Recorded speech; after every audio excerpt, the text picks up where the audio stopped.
Alors, salut à toutes et à tous. Bienvenue dans cette nouvelle vidéo sur la scène Ascension Afro. Sur cet nouvel épisode, nous allons parler de l'affrontement entre la Côte d'Ivoire et le Mali et sur l'ascension fulgurante de l'équipe de la Côte d'Ivoire sur cette CAN 2023. Et si cela t'intéresse, n'oublie pas de t'abonner, de liker, de partager la vidéo, surtout en fin de visionnage et après la transition.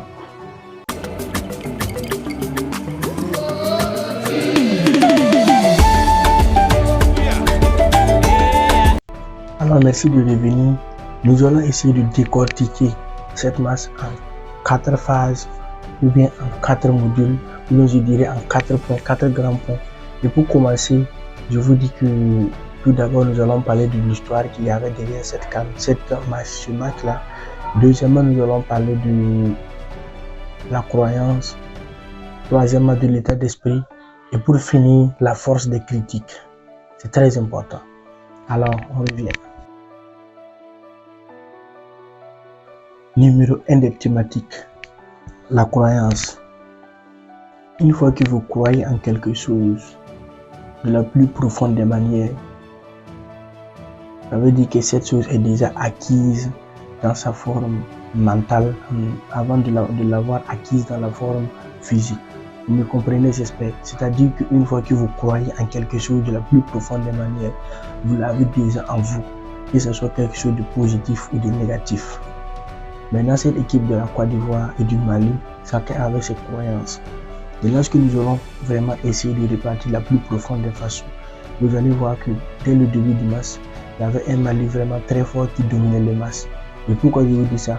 Parce qu'ils avaient peur. Maintenant, les Ivoiriens étaient sereins. Ils savaient ce que eux, ils croyaient. Les Maliens aussi, eux aussi savaient ce qu'ils croyaient. Et la différence est que les Maliens avaient une croyance de peur et les Ivoiriens avaient une croyance de courage. Donc il y a deux types de croyances. Il y a la croyance positive et il y a la croyance négative. Vous pouvez penser être capable d'avoir quelque chose ou bien ne pas être capable d'avoir cette chose-là. Et je vous informe que la meilleure des manières, c'est de toujours croire positivement. C'est de toujours espérer avoir quelque chose de la plus positive des manières. Et cela vous pousse à vraiment arriver à atteindre votre but le plus convoité que possible. Alors les amis, vous comprenez déjà avec moi que dès le début du match, le Mali avait commencé à jouer de la meilleure des façons parce qu'ils avaient peur.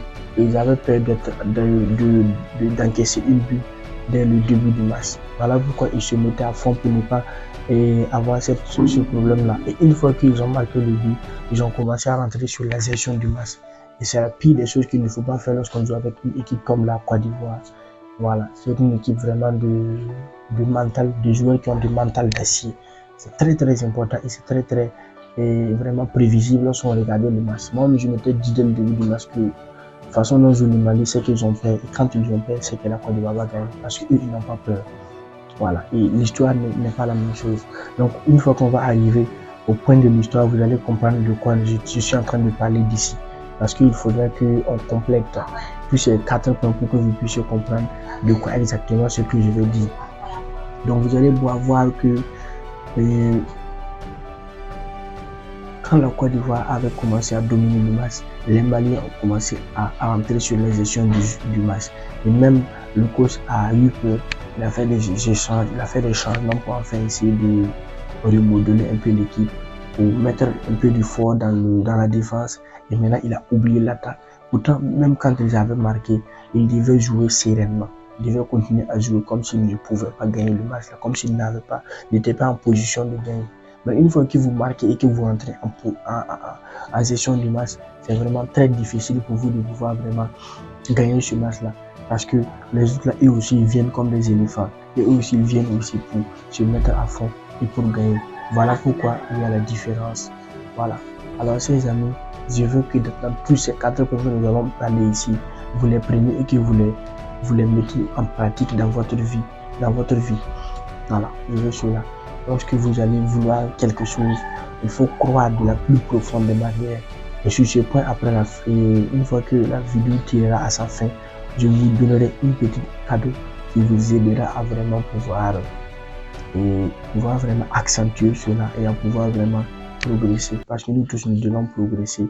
Nous tous, nous devons avancer. Donc c'est très important. Donc la croyance est l'élément essentiel de la victoire de ce Côte d'Ivoire là. C'est très important et c'est très capital. Et on continue pour le deuxième point plus tôt. Merci. Le numéro 2, l'état d'esprit. L'état d'esprit, pour expliquer de façon très facile, c'est le grand frère de la croyance. L'état d'esprit, c'est l'ensemble des éléments qui regroupent ce que vous pensez, ce que vous avez dans votre cerveau. Donc l'état d'esprit, c'est votre attitude, c'est votre façon de réagir face à une situation bien donnée, c'est votre façon de voir les choses qu'on appelle l'état d'esprit ou bien le mindset. C'est très important les amis. Et ce Côte d'Ivoire là avait un état d'esprit de mental, un état d'esprit d'acier, un état d'esprit d'éléphant. Voilà pourquoi ils ont gagné ce match là. Voilà. Et ici, on n'a pas vraiment trop à expliquer. Lorsqu'on parle d'état d'esprit, c'est l'état d'être de votre esprit, l'état d'être de votre cerveau. Donc, une fois que vous voulez faire quelque chose, il faut avoir un état d'esprit vraiment positif là-dessus. Après la croyance, il faut avoir un très bon état d'esprit. Il ne faut pas vous laisser perturber ou bien vous laisser déconcentrer ou bien vous laisser détourner par les critiques des autres qui vont vraiment vous amener à oublier votre objectif.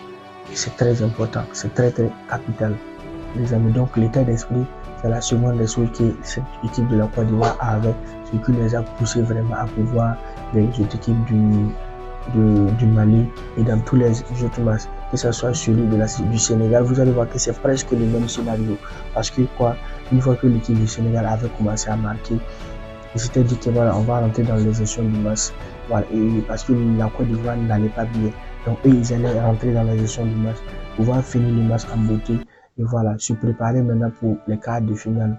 Gars, c'était mal compris. Les Ivoiriens n'étaient pas venus pour repartir parce qu'ils étaient sur jeu. Donc comme ils étaient sur jeu, ils avaient la rage de vaincre, ils avaient un état d'esprit d'acier, ils avaient un mental de courage et une croyance vraiment bien positive.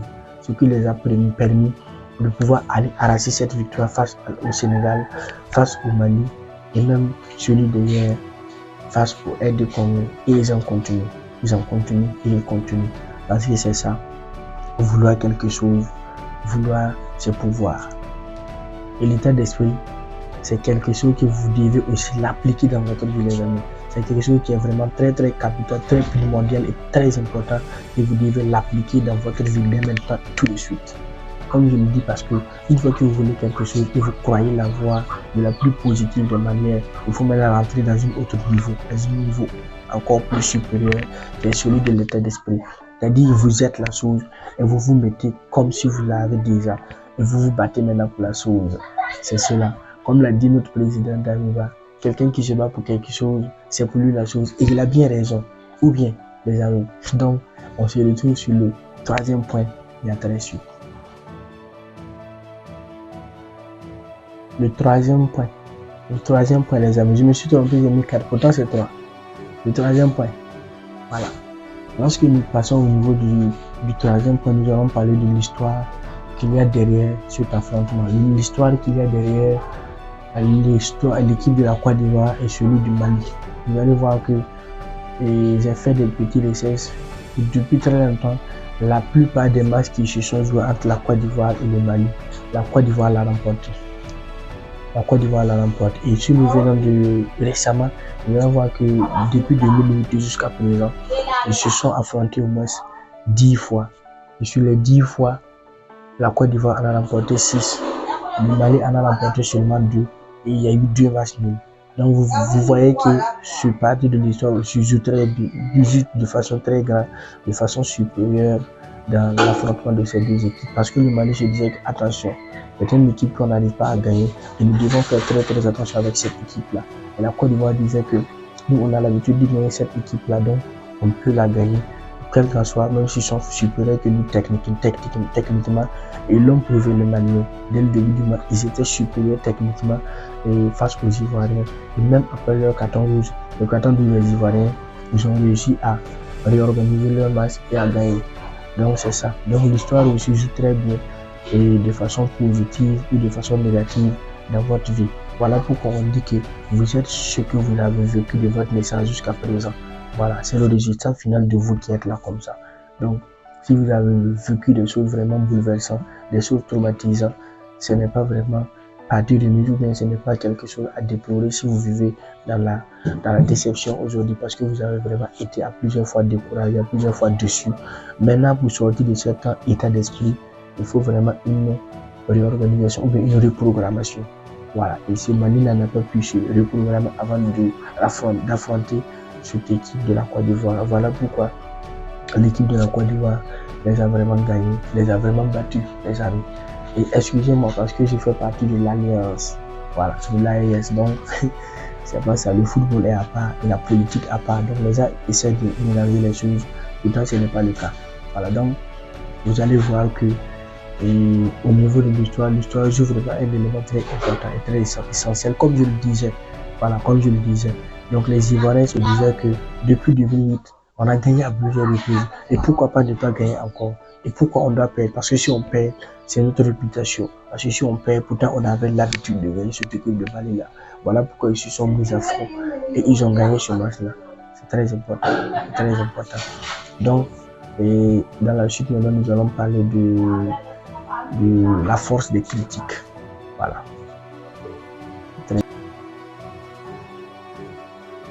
Alors, le petit 4. On parle de la force des critiques, les gars. Alors, cette équipe de la Côte d'Ivoire arrive à la CAN comme pays organisateur. Donc, tous les dégâts sont arrivés sur elle, bien sûr. Et toutes les responsabilités sont sur lui. Que ce soit de la fédération, du pays, de l'équipe. Parce que la plupart des commerçants vont investir beaucoup sur les maillots parce qu'ils veulent vraiment faire beaucoup de chiffres d'affaires, les gars. Une fois que vous sortez très tôt comme ça, c'est vraiment décevant. Et en plus de ça, c'est vous qui êtes le pays hôte. Donc, il faudrait que vous vous battez pour aller très loin. Je vous donne l'exemple du Burkina Faso. En 1998, lorsque la CAN se jouait ici au Burkina, le Burkina Faso n'a jamais atteint même un huitième de finale de CAN. Mais lorsque la CAN se jouait ici, les gars se sont battus, ils se sont mis à fond et ils sont arrivés en demi-finale. Ils ont été éliminés par l'Égypte de passage. Ils ont encore battu la R de Congo en huitième et en match de classement et ont terminé troisième. Cette CAN avait été remportée par l'Égypte. Alors je reviens. Donc ce qui veut dire que une fois que vous êtes chez vous, il y a vraiment cette force-là. Comme je l'avais dit, la croyance, il y a l'état d'esprit, il y a l'histoire qui vous suit. Mais vous devez aussi avoir cette force-là de vous dire que je suis chez moi, donc je ne vais pas me laisser faire. Même si en dehors de vous, vous ne devez pas vous laisser faire, encore plus les chez vous. C'est un peu cela.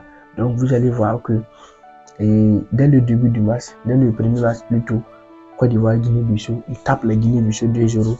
Le match qui n'était pas vraiment très satisfaisant vu le contenu. Et en deuxième partie, la Côte d'Ivoire, le Nigeria. Ils se font taper par le Nigeria. Et les critiques ont commencé. Même dès le début du match, dès le premier match, les critiques avaient déjà commencé. Donc, on n'en dit pas quelque chose de plus. Et le troisième match, le pire des cas, Côte d'Ivoire, Guinée équatoriale, 4-0. C'est vraiment décevant, c'est vraiment incroyable. Et moi, j'ai failli pleurer, les gars. Parce que c'était pas mon pays, bien sûr, mais on est tous des Africains. Et voir un pays être vraiment maltraité comme ça, je dirais, excusez-moi du terme, être vraiment battu comme ça de la pire des façons, ça fait vraiment chaud au cœur. Autant c'est vous qui êtes le pays et vous aviez la supériorité vraiment numérique, la supériorité vraiment technique que tout le monde vous donnait comme favori de tous ces trois matchs. Donc, ces critiques-là, ces insultes-là, et cette façon de faire les choses que vraiment les gens se faisaient sur les réseaux sociaux, amener ces Ivoiriens vraiment à prendre ces critiques de façon positive. Parce qu'il y a deux façons de prendre les critiques. Soit vous la prenez de la positive des façons, soit vous la prenez de la plus négative des façons. Et eux, ils l'ont pris du côté positif. Et ce sont les gens qui nous critiquent, les gens qui nous insultent. C'est pour que nous allons très loin. Donc, pourquoi nous allons nous laisser faire? Pourquoi nous allons abandonner? Et nous devons nous battre, nous devons aller à fond. Et ils se sont donnés à fond. Et bien sûr, ils ont réussi vraiment à battre cette équipe vraiment du Mali plutôt, du Sénégal, du Mali et du R de Congo. Parce qu'ils ont appris de leur passé, ils ont appris de leurs erreurs. Voilà, donc c'est vraiment très important. Et mes chers amis, nous tirons vers la fin de cette vidéo. Et la seule chose qui peut vous aider à avoir un état d'esprit de mental est une croyance vraiment positive et aller vraiment rencontrer la réussite. C'est ce petit bouquin, ce petit livre qu'on appelle Réfléchissez et devenez riche. Je viens de la lire à plusieurs reprises et vous pouvez l'avoir dans vos différentes librairies et commandez-le. Pour ceux qui ne pourront pas l'avoir, mettez-moi dans les commentaires, je vais vous contacter et on va pouvoir discuter pour que vous puissiez avoir ce livre-là. C'est très important et c'est très vraiment capital de lire un livre vraiment très riche qui va vous permettre de vraiment changer d'état d'esprit, changer de paradigme, changer de mindset et aller à la réussite. Sur ce, n'hésitez pas de commenter, partager la vidéo. On se dit à très vite.